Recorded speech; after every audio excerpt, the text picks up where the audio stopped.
مستەشاری فەوجی 250 سەردەمی بەعس ئاماژە بەوە دەکات لە پرۆسەی ئەنفالدا بە هەزاران هاوڵاتی کوردی ڕزگار کردووە. ئەوەش لە کاتێکدایە زیاتر لە 250 مستەشار بڕیاری دەستگیرکردنیان هەیە بە تۆمەتی دەست هەبوون لە تاوانی ئەنفالدا. ئەمە دوو نمۆریە زیاتر لە 4,000 کەس قسە ئەکا بە ماڵ و مناڵیەوە هەر هەمووی شێسا مەوجودن ماون لە سموت لە کەلار لە کفری لە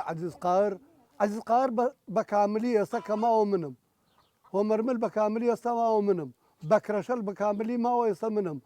بە فەتاح عومەر بە کاملی ماوە هەر منم هەر سەعید جاف ڕزگاری کردووەمانە.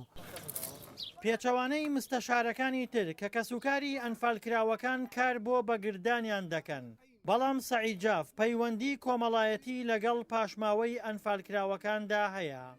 سەعید جاف ئەوەنەی خەڵ ڕزگار کراوەی من پێی بزانم زیاتر لە 4,000 کەسی لەوە ڕزگار کردی لە خەڵکی هەموو منتیقەکان داویە زەنگنە جاف فەرقی نەکردا لە بینی ئەم عەشرەتانە ئەوەی سەعید جاف گەیشتە پێی من قەناعەت وایە نەیەڵا ئەو کەسانە ئەنفالبوون دەریانی کرد. فەیمە کۆچەری هەرچەندە ڕۆیشتووەتە تەمەنەوە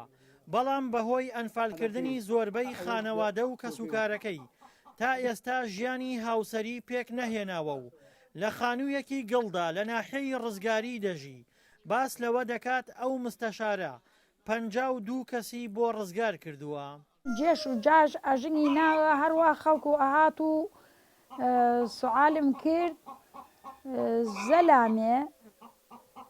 وتی ئەوەی بێت سەر بە دواوە نایێری ناردمیان زەلامەکەی سەماوە وتی بە قوربانە ئەمانە پێشمەری و عەشایەرە بووە بۆم تەسمیل کە وتم من ژن تەسمیلی مستەشاری جاش ناکەم. وتی چۆن؟ وتم ناکەم. بەڵێ زەلامم بدەنێ دەرێکم. هاتمە کفری لە کارەبای کۆنەوە هاتمە کارەبای کۆن لەوێ برێ خزمم لەوێ بوو ماڵ عەلیقەدە و ماڵ نەجات حاجی ئەمین خوێڕەواتی و ماڵ حاجی ئەشرەف ماون کە زەلامەکانمان تێکردووە. پێیانم وت ئەمرانێ بوو لەسەر بەنزینخانەکە و ئیسە ماوە دوای ڕۆیم بیتوە پێنم نەیانێلا کونۆ کونە گەڕیا بەخوا ناو بۆفیەکانیش گەڕیا بۆ من بۆفی ماڵە خزمەکانمان هاوردم دامە ئەم لە کارەبای کۆنوە لە چەمەکەوە ئەوە ئیسێژە من نازانم من لە چەمەکەدام پێت وتم بێرە چەمەکە لە کارەبای کۆن لە بین هەردوو گەچەکە من ئەم زەلام و هینانەت تەسمیلەکەم بە گەورەی خوا یەک زەلامی لە ناو بچێ ئێستا چۆن قاپیەکەم لێگردی بەم مەغریبە دەمە و شەبەق کە لەی سەرتە تەقێ ئەوە خۆی وتی چۆن؟ وتم وەڵا ئیتر هەڵبەتە منیش دەسم هاوە شوێنێک و من وتم هەڵبەتە منیش دەسم هاوە شوێنێک و ئەم دایەپەیمە ئێوارانێ بوو درەنگێ وتیان کاک ساوی ژنی ها لە دەرگاکە دەماچەیەکیشی بەستە و جلی کوردیشی لەبەر کردووە بەس ئەزانین ئافرەتە منش هاتمە دەرەوە دایەپەیمە وتێم ناسی وتم نەوەڵڵا ناسم وتی من فەیمە کۆچەرم وتم بیستومە وتی 50 کەس یان 51 وت یان 52 وت ئێستا چەند ساڵە لە بیر نەماوەوەە وتی ئەوەنە زەلامتە دەمێ بەس پاشە ڕۆژ ئەمەوێ ئێوتم ژنێک بم قارەمانیە پیا و فیلەکان گشتی ڕای کرد خۆی کردە ئێرانە پێشمەرگە لە کوردستانان نەما ئەم ژنە بەم قائیدیە و بەم قارەمانیەوە چواردەخۆرێکی کردێتە قڵ خۆیان و بەم مەغریبەیە دەرگا بە منەگرێ پێشم ئەڵێ سەعە یعنی بەناوەکەی خۆشەوە بە سەعە یعنی بە جەختۆ بەبێ ترس وتی ئەوەنە پێشمەرگەت ئەدەمێ بەس پاشە ڕۆژ ئەمەوێ نیوەی عەشایەر منیش وتم لەسەر سەر و لەسەر چاو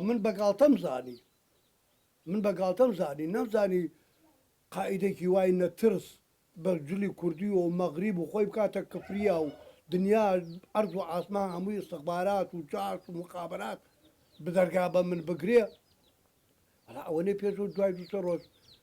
وتی شوێنێکم پێ بڵێ وتم نە من شوێنت پێ ناڵێم دوای یەکێتر بچێتە سەرا بیانگرێت و بڵێ وەڵا سەعیدایە دەسۆ خۆت شوێنم پێ بڵێ وتی دەمە خۆم دوای خەبەرتە دەمێ ئەوە بوو سەفەرێکیان 25 هاورد دوای بڕێتری هاورد ئەو مەوجودەی قەپار کرد ئەیتر دوای ئەوسا بردم عەفوم کردن و وەرەقەم بۆ وەرگرتن و سەعید جاف ساڵی 2001 زۆربەی گوندە ئەنفالکراوەکانی گەرمیان گەڕاوە و چاوپێکەوتنی ڤیدۆیی لەگەڵ سەدان کەستا تۆمار کردووە کە لە پرۆسەی ئەنفالدا ڕزگاری کردوون. ئەمای کە ئێستا من ئەیڵێم ئەمە من ئەڵێم لە ناو ئیسلامە باوی نییە لە دۆرێکی ئەوروپی بواە پشیلەیەک گیرەخوا لە زێرابێکە پشیلەیەک گیرەخوا لە وڵاتێکی ئەوروپیا لە زێرابێکە هەموو حکومت خڕە بێتەوە تاوە پشیلە ڕزگارەکەن